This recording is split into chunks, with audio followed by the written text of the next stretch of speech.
Et oui, les constructeurs européens commencent à rattraper un petit peu leur retard. A priori, ils n'avaient pas compris qu'il fallait faire avec la technologie donc des batteries LFP, donc lithium, fer, phosphate. On va en parler quand même parce que c'est assez bizarre. Je trouve que le prix de ces batteries et de ces véhicules sont limite surcotés.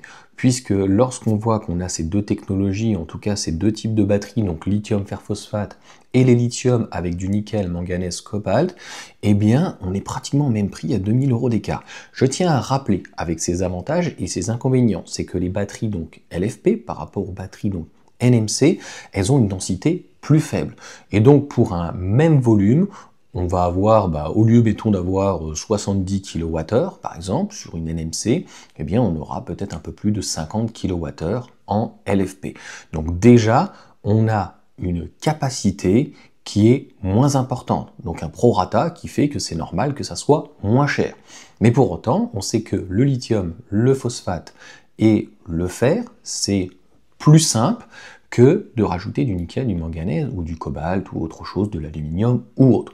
Donc en fait, c'est un peu bizarre. Pour autant, donc Volkswagen va, alors ça ne sera pas que sur les citadines, puisque ça arrive bien sûr donc sur les citadines, mais sur toute la gamme, ID3, ID4, ID5, ID7, mais ça arrive aussi donc l'année prochaine et l'année suivante, enfin chez Stellantis avec une usine donc CATL, et puis Renault normalement avec LG.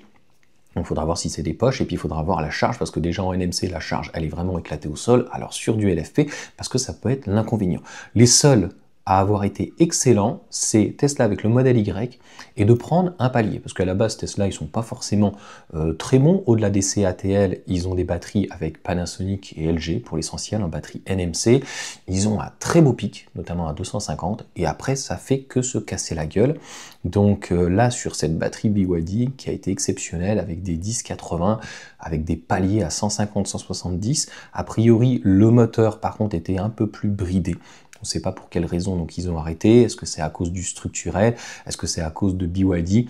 Est-ce que c'est demain la dégradation éventuellement? Ce qu'on sait, c'est que CATL sont les meilleurs. On n'a pas l'information avec Volkswagen, mais souvent c'est CALB ou en tout cas CATL, éventuellement LG. On verra bien donc ce que ça va donner, mais en tout cas ça va permettre de baisser le ticket d'entrée. Encore une fois, je ne suis pas méchant, le client il s'en fiche. Ce qu'ils veulent, c'est la marge. Et ils savent très bien qu'ils vont baisser un ticket de 2000 € éventuellement et te mettre une batterie, donc logiquement plus petite en capacité, mais surtout qui coûtera moins cher.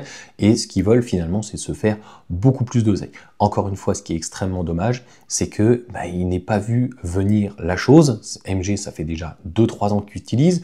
Tesla, ça fait depuis fin 2021. Donc ça va faire pratiquement 4 ans, et ils arriveront seulement donc l'année prochaine, 2026-2027 en tout cas, pour nos constructeurs historiques. Donc preuve que là où par contre on est en retard et on ne sait pas faire, c'est sur la batterie. Mais je pense que de toute manière, c'est plié et c'était voulu.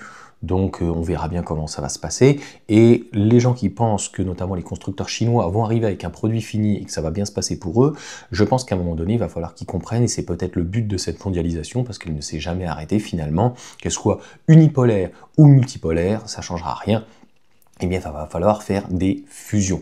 Nous, on a déjà l'habitude avec les Américains, avec éventuellement les Japonais, on avait eu l'alliance Renault-Nissan, et ça va donc continuer, puisque on sait très bien que au-delà d'un constructeur, les fabricants, en fait, on ne peut pas être bon partout. Regardez BYD par exemple, on ne peut pas être bon sur les batteries, on ne peut pas être bon sur infodivertissement, on ne peut pas être bon sur la conduite de niveau 2 ou 3 ou 5 ou autre, donc sur les plateformes, etc., etc.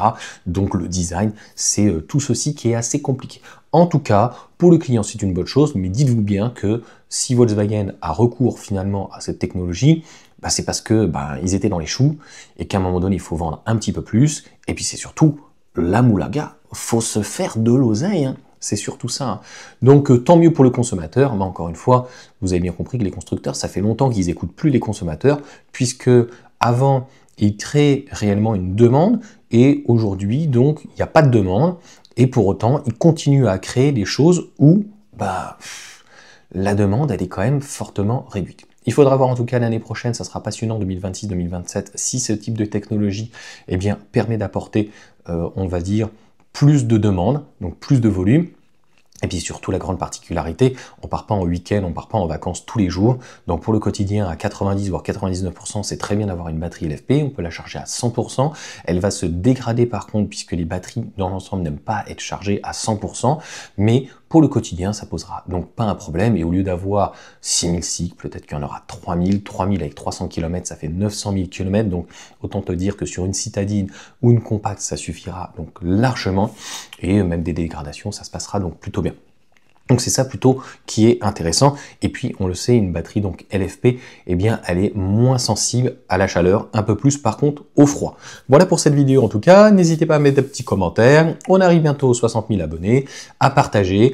Dites-moi ce que vous en pensez. Moi je pense qu'encore une fois, c'est plutôt une bonne chose. Et d'ailleurs pour le quotidien, quand on regarde une batterie de 50 kWh qu'on peut recharger à 100% et une batterie NMC qui fait 10 ou 20% de plus en capacité, mais finalement qu'on doit rester à 80 voire 90%, eh bien on revient finalement à la même chose. La seule différence, ça va être au niveau des charges, un petit peu moins puissant, moins dense et une batterie plus petite et bien entendu moins d'autonomie, donc sur l'autoroute, donc peut-être obligé de se recharger plus souvent. Ça, il faudra faire, c'est un autre problème, des efforts sur les efficiences.